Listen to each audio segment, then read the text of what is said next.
This is Pet Life Radio. Let's talk pets.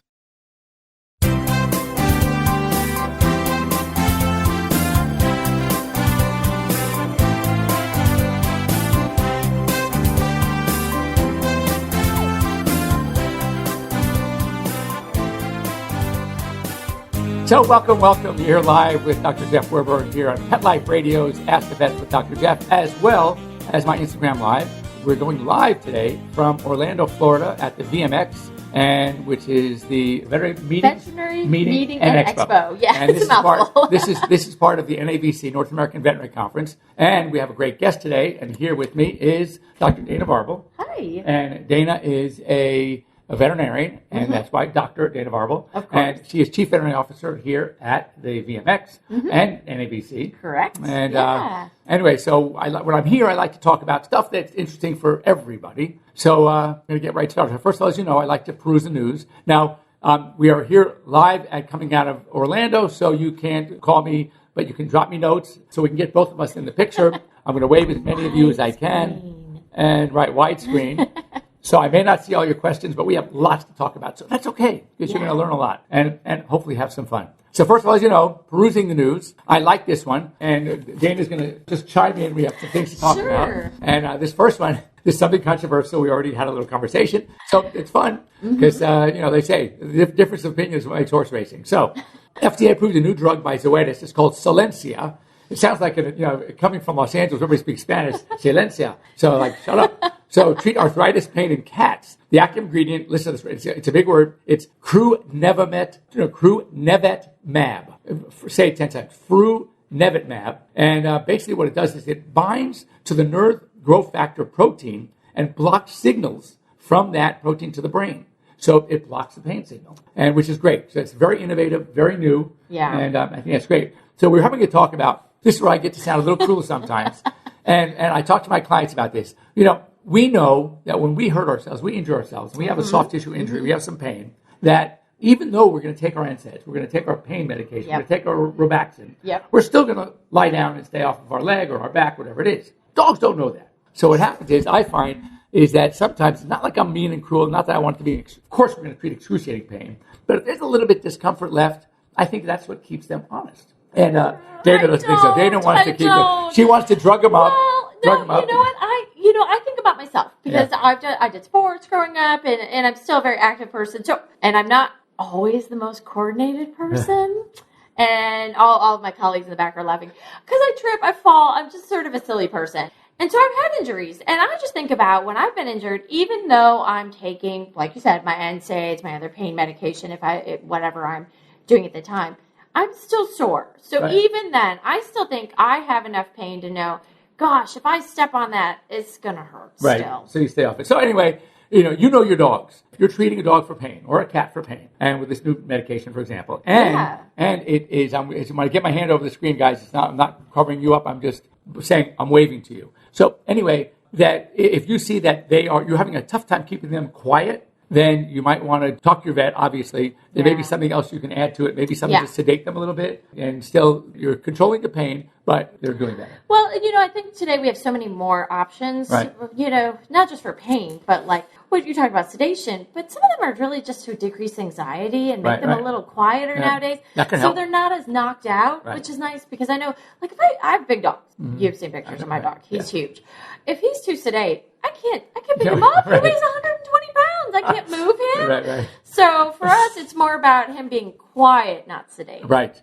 Okay, next up. There's a conservation center near Fort Collins that celebrated the first birthday for a black-footed ferret. So what's the big deal? Here's the big deal. This ferret was cloned from a ferret, and the species is on the endangered list. So they cloned her from a ferret that died 35 years ago. And now she's a female. She's going to have kits. And they're going to take those kits and send them out to the wild and hopefully to repopulate with this genetic diversity some of this particular species. That's pretty cool. Huh? I love this story because I think it's so neat. One of the things that our species suffer from is something we call a genetic bottleneck. I mean, there's just not enough genetics to keep them healthy. So this really opens up hopefully a really good thing, a possibility of being able to add that genetic diversity back in. Right. And the big thing, Jeff, that this helps prevent is maybe some diseases that we just, they're genetics prone them to. Absolutely. Yeah. Absolutely. So really exciting story. That's pretty good. I'm so glad you shared that. This one you're going to like too. And this is the law in Texas. We really like these animal welfare laws and things that are protecting our animals and really holding pet parents and owners and handlers responsible for what and how they do. And so here's one that it's a new Texas law banning the use of chain tethers, weights, or poorly fitting or constraining collars and harnesses on dogs that are left outside. And if they're left outside, they have to have shelter and large enough that they can stand, sit, turn around. And I think that's great. I mean, I do. Of course, the animal welfare advocates are saying, well, it's okay. I mean, of course it's okay. I mean, what we need, they're worried that we're going to have, how are you going to monitor it? I mean, everybody's going to get on their phone and call them about their neighbors. So they're going to have personnel from Animal Reg driving around all the time and peeking in people's backyards. I mean, it's going to be a tough one. But at least now people are on alert. It's a start, right? It's somehow, a good start. It's a start. Yeah. We're watching it. We're going to watch it. And let's see. As I turn the page, the things you wanted to talk about too. Oh, this is one we were talking about earlier. Yeah. And again, I really like these little animals, these little critters. I never had one, but Dana knows a lot more about them. Bearded dragons. Yeah. And all of the reptiles carry a lot of salmonella. And apparently there were 44 cases. I'm just waving and I'm trying to keep my phone steady. So you're not drunk, it's me. So that there's salmonella. So you be very careful. There were 44 cases over 25 states. They actually had a chance to interview 33 people, 22 of which had contact with a bearded dragon just before they fell ill. Yeah. So that tells you. I mean, it's something that's really important for those of us that I work with reptile pets all the time. And it's something we always tell our clients and we remind people all the time. But we have to consider that almost all reptiles potentially carry salmonella. It's part of their normal bacteria. Right. And it doesn't make them sick, usually. Right. But it can obviously make humans very, very sick. So we talk about this. The big thing, we're so good at this now after the pandemic, right? Wash your hands, good hygiene. I always talk about, and this is something I've made this mistake before myself because we're human, right? I've taken their water bowl and just gone and washed it with my regular dishes. Right. And then afterwards been like, right. Because you just don't know. Is there salmonella in the bowl? There could be. Right. So you're supposed to really wash your reptile pet stuff. Keep their habitats clean. Separately, don't feed them in the kitchen. No. Don't prepare their food. No. Don't let them come in the kitchen. And as Dana just said, when you are washing, do it in the bathroom. Do it someplace where you're not going to have or someplace you can wash. Yeah. That's one thing. Like sometimes I'll do like that a laundry in the bathroom. Sink or something. Yeah, a laundry sink is a great place. Right. In the summer outside. I know that sounds crazy, but in some places that's really possible. So, yeah. There's another story I love. I love when the first story came out about, we know that the dog nose is like none other. We have 5 million nasal receptors. They have 250 million. I mean, it's insane. And what they can pick up. And, there's stories all the time I share with you on either Instagram or on Pet Life Radio about amazing things that dogs can do. They, like recognize our expressions. Mm-hmm. They feed us. I always say dogs know us better than we know them. Mm-hmm. They really do. They read. They're so amazing. Well, anyway, we know that they were using, especially in sports venues and large concert venues, Metallica, for example, the band, they use dogs to detect COVID-19. Yep. And they don't want anybody backstage that can obviously affect them, and their dog's there. Well, so what's happening is that what the dogs are sensing is the protein from the virus that gets into our sweat. Cool. And so what were those dogs smelling? They were smelling, it's a sweat from our hands and our feet. Cool. But interestingly, the Omicron doesn't work the same. Oh, bummer. Okay. Yeah. So what they're doing is it's not the airways, it's truly the bronchioles, part of the airways. But that's not directly linked to the sweat. Of course. So what they're having these dogs do is smell the mask. They have to take the mask. Interesting. Halitosis doesn't bother the dogs, so they don't have to worry. But I think they have their own halitosis to conquer, right? We have to worry about them a lot more.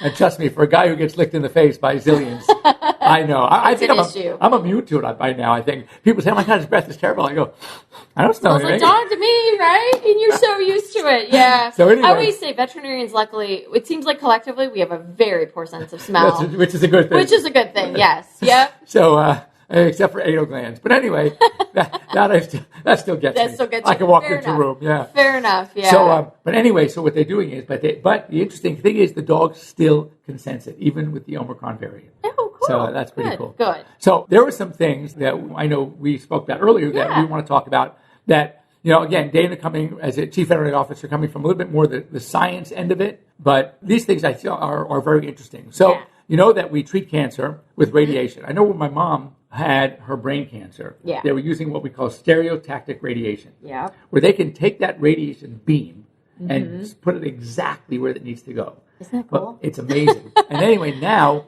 that's being done in animals. Yeah. So apparently there's a talk here about it. Yeah, there's a talk about it. What's cool about it is it's tiny, the radiation and the side effects of the radiation.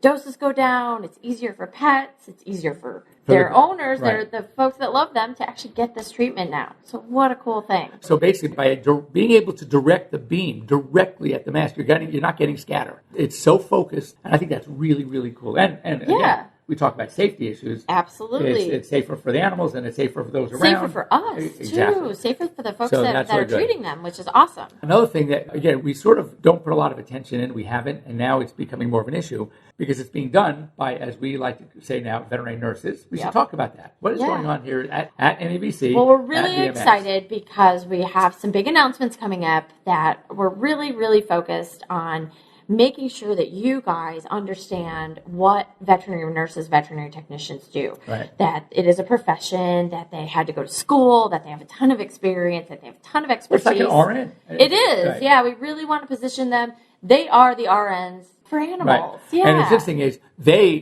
being the nurses, the veterinary technicians, when you talk about your computer and you talk about the repair person, what do you call them?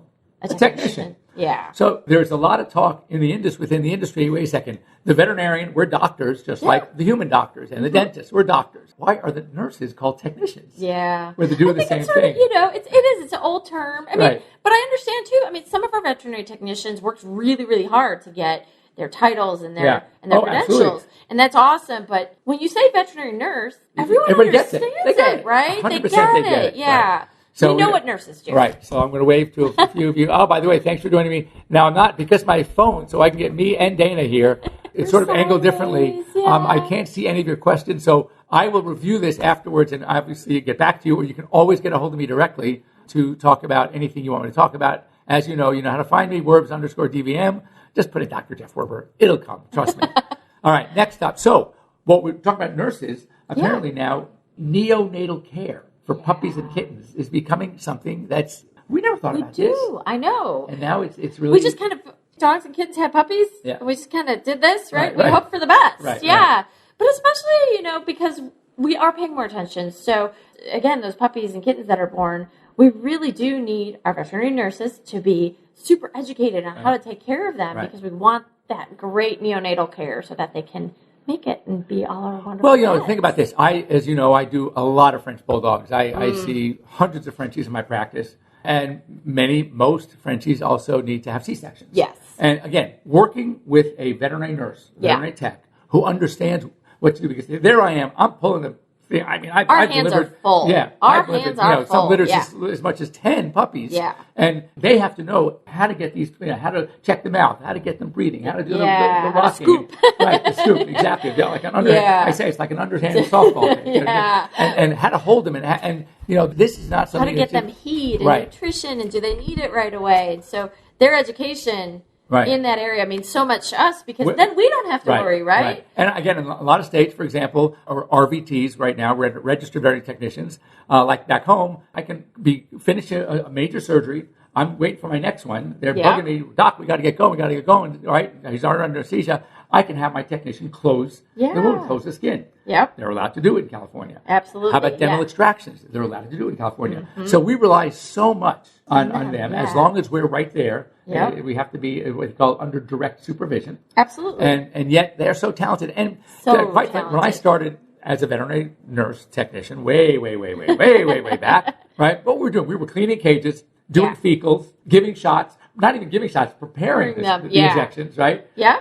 Still no important fun. work. Yeah, but still come on. important work, but that's what the assistants do. Right. These folks are educated. Right. They don't need to be doing stuff like cleaning Right. cages. They need to be administering those shots Right. and helping us And getting calculate good fluid histories doses. and doing what we call important CPRs. nursing Right. care. So, telling us if something's wrong with a patient. We can't be there with all of our patients in the hospital. Right. But our nurses can. Yes. Yeah, veterinary nurses can. So that's great. So we're going to be hearing a lot more about veterinary nurses. And just so you know out there that, people ask me all the time, so doc, you're going to be doing that dentistry, right? You're going to be doing it. I said, well, we do the anesthesia. Yep. But I have my dental techs have done more dentistry than I do. Oh, far more. I have Right. no business doing them. They're so talented Right, too. right. Why would I? I've told people, I'm like, I'm flattered, but you don't want me to do that. Well, My think about techs this way. are much better. Who's cleaning your teeth? Is the dentist cleaning your teeth or is the dental hygienist? Yeah, Right. exactly. So- Same thing. And Exactly. you want that person with the most expertise Right. doing the thing And that most they are experience. most qualified to do. And who enjoy doing that because they went through all this program, this schooling. They have to get licensed. It's a 2-year program in many states. Yep. And some places 4. Really? Yeah. Oh, wow. Because you can get a bachelor's degree now. Oh, you see, that's something really really cool. cool, Even yeah. now, you're teaching an old dog new thing. So, Well, we try. Yeah, right. We try. So, that's really cool. Yeah. Next up, CPR. Yeah. And so apparently there's some new things going There on is. in CPR. So most of us at home, you guys have heard of like the Red Cross CPR classes. Right. And it's really interesting because if you take a Red Cross CPR class, you're not just certified in CPR, but you know the rules, right? How often to press, what to do in what order. Well, for the longest time, we didn't have that with dogs and cats. Right. We knew it, we got trained in it in vet school. Right. And we did it, and, there was some rules. They taught us about the Heimlich maneuver thing, things like that, with choking, right? Yeah. Well, now there's a CPR course for animals called Recover. And it's really great because now it puts it kind of takes the Red Cross model and makes it available for animals so that we can be more consistent and have better results. Now, is this something that pet parents, owners have access to or can have access to as well? Both. So it's for professionals like us to standardize CPR in a hospital setting. But I do know that Recover has some information out there for pet owners too. Okay. So that's really important because, of course, just like CPR in people, the sooner that it gets started, the better chance we have. Right. So now you mentioned earlier that you see a lot of reptiles. I do. So you do a lot of exotics? I do. I work at a clinic that does not do dogs and cats actually now. Really? Yes, as well as my job here at NABC. Yes. So we see everything. Like? Everything Tell else. us some good stories. So I just saw a duck. Okay. And unfortunately, the duck had a run-in with a raccoon. And, it was a little scary because ducks and this is a big duck. Yeah. And I don't know what this raccoon was thinking because there's no way this raccoon was going to win this fight. But the raccoon went off and the duck, unfortunately, had a very big wound. So we've been working really hard with this duck and his wonderful, super devoted owner who just is attached, loves her duck. So I'm getting weekly pictures and I'll have to show them to Dr. Jeff afterwards because every week I'm seeing this wound get better and shrink and the infection's resolved. And so I'm thrilled. Now, do you guys do big cats too? We do not because they're fun. Yeah. But in the state of Illinois where I'm at, that is a USDA. Gotcha. They're very regulated. Now it's so funny because years and years and years ago, let's go back in the late 80s. I was at one of the conferences and they had a whole day on pot-bellied pigs and they were just getting popular. I said, you know what? Still see. So absolutely, I saw So I saw one pot-bellied pig after all this. I had a whole day. I mean, literally, I was so ready to go. I knew it, right?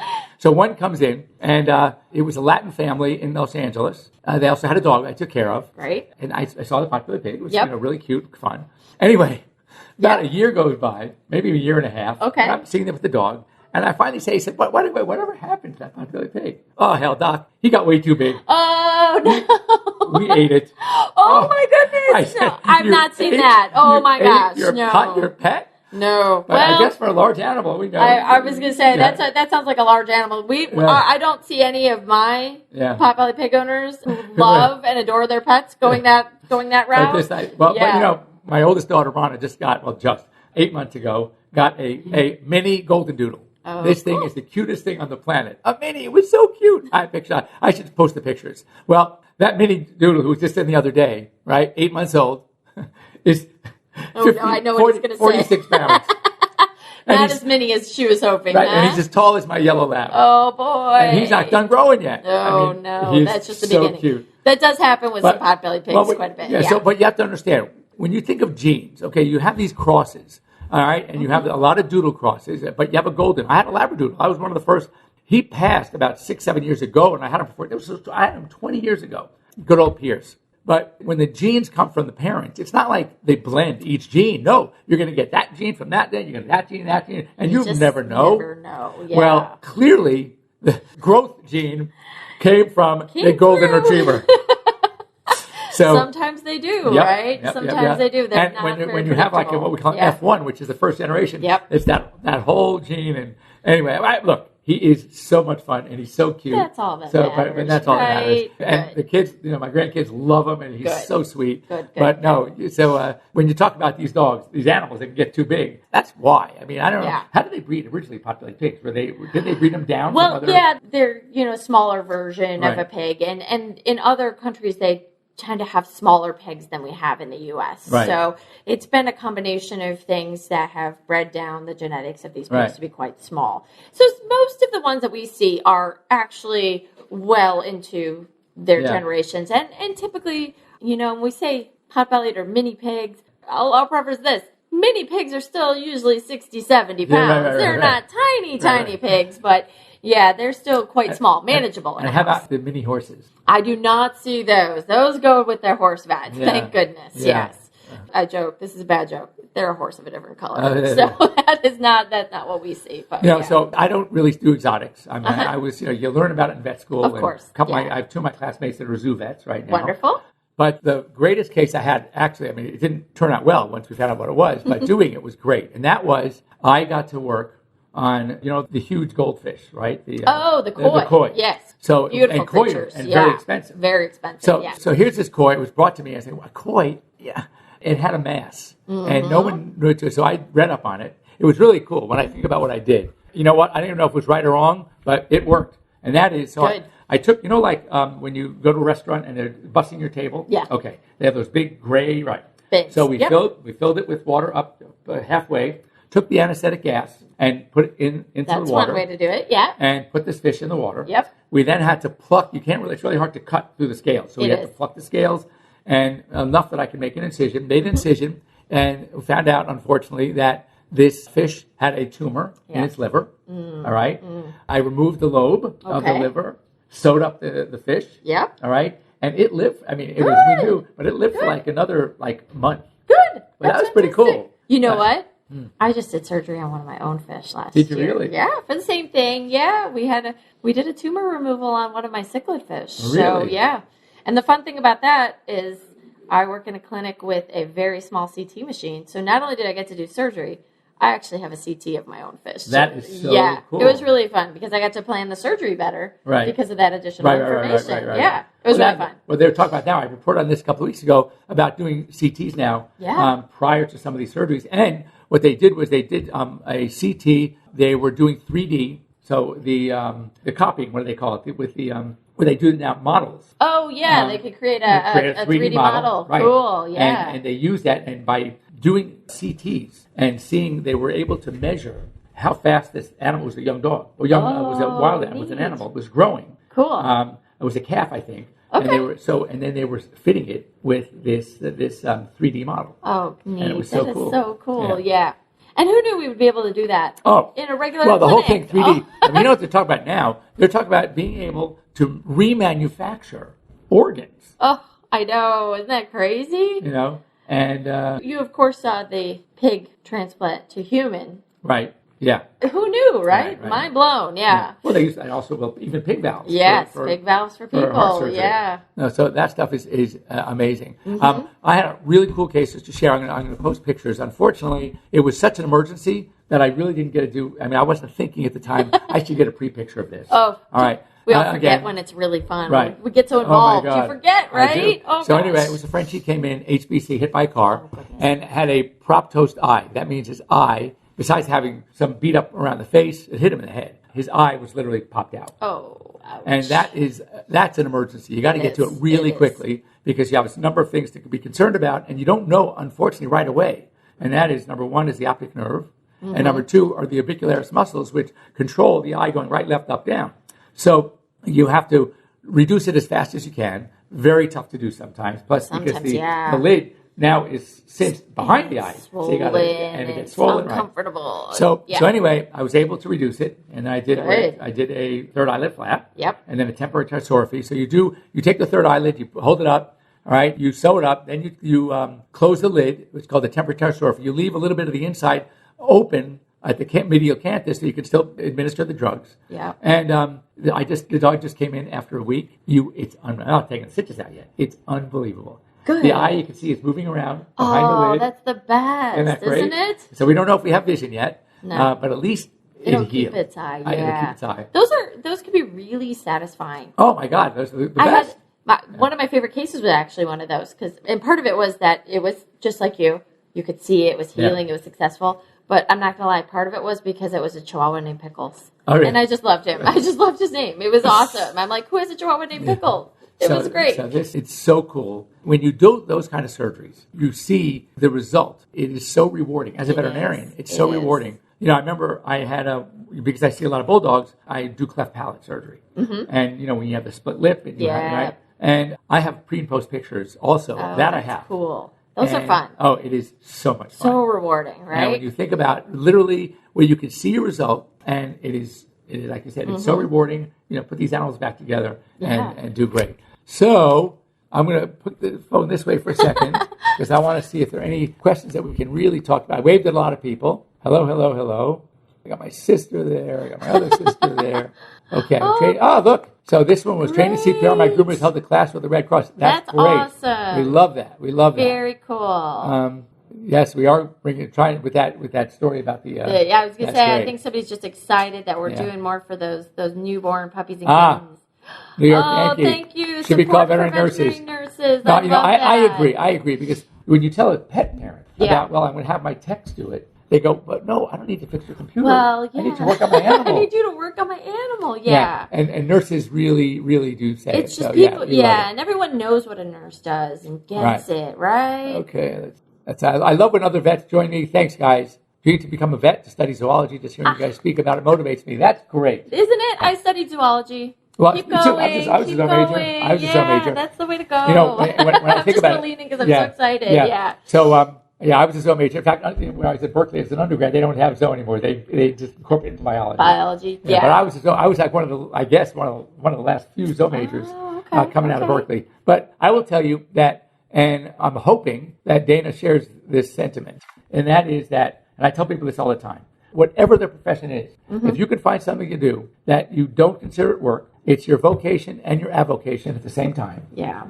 It's your hobby as well. I said veterinary medicine for me is golf. Because I do it on my spare time. I could do it, and I love it. Yeah. And, you know, after in my 38th year, I always joke and sound so corny. Sorry for being corny. But it's okay. I have not worked a day in my life. Yeah. And so whatever, and I lecture at my old high school, and they have a career day, and obviously I come in and I talk about veterinary medicine.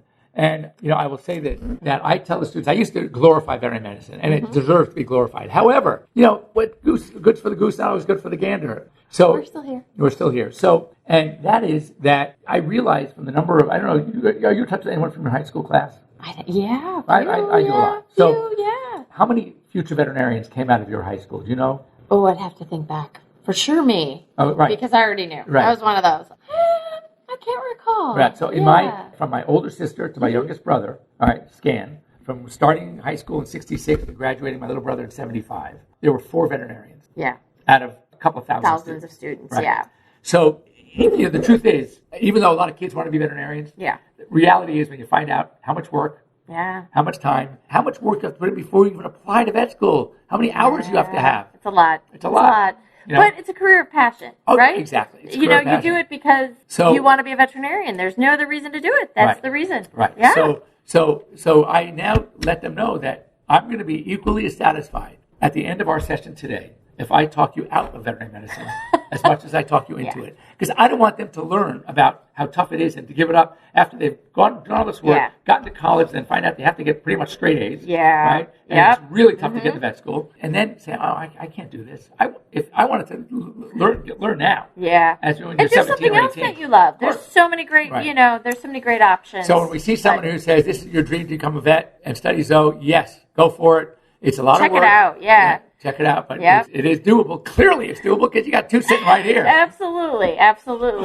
So, Yep. All right. Anyway, thanks for joining me here on both on Pet Life Radio and live on my Instagram. This will be posted. So if you have any questions directly for me, you know how to get a hold of me, and we'll go from there. And I know Dana has a lot of work to do here at VMX. I do. It's great to talk to you, though. Great talking to you, too. Had a great time. So, again, thanks for joining me, and we will see you here. Oh, next week, I will be in air going to the Colorado Vet Med Association SCICE, which is SCICE. Oh, Crested View. fun. So Okay. next Sunday, we will not be here, but we will be here the entire month of February. I have nothing planned, and pretty much March as well. WVC, Western Vet Conference. I usually go on Sunday, but I may do another live show from there as well. So we'll see as we get closer. Anyway, thanks for joining me, and have a great weekend. Well, I should say have a great week, everybody. And I will see you not next week, but the week after. And until then, be well. Thanks for joining me. Let's Talk Pets, every week on demand, only on PetLifeRadio.com.